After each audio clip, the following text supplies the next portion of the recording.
So this is still B-cell activation, but in the thymus, for the small antigen is handled by follicular B cells, and big antigen is handled by subcapsular sinus macrophage. And this follicular dendritic cell, which is at the germinal center, the germinal center is this thing,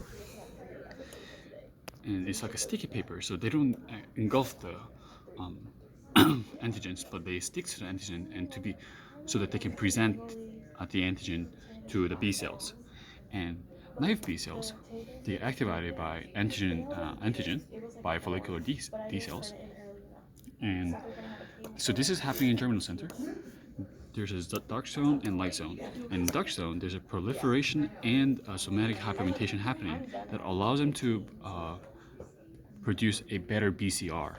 And what they do is they have a mutation going on the variable region, and after the BCR, the one that does not work well go through apoptosis, while the one that works well with after the mutation differentiates into memory B cells and plasma cells or plasmablast.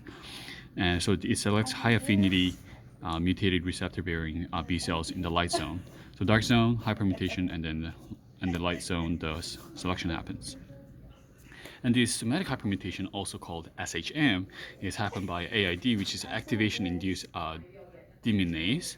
And what they do is basically switch out a C nucleotide with a uracil in DNA, and then the uracil, which does not belong in DNA, get replaced randomly with any of these nucleotides. And this AID, the activation-induced deaminase, also works not only for SHM, but also for class switching. And class switching is in the DNA when we have these genes already. And so before B cells get activated, as we said before previously, they are only able to produce IgA, but after get activated, they are able to produce more types of antibodies. And how that works is because they have a switching,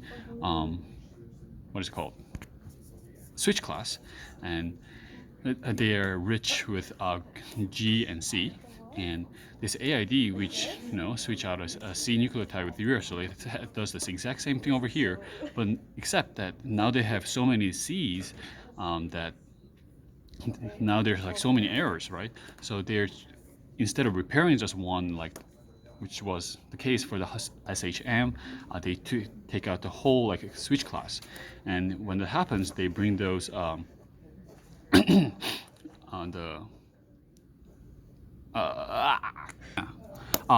so they have so many defects that they take out the whole thing, and so once these two are gone, we'll be able to produce, in this case, IgG.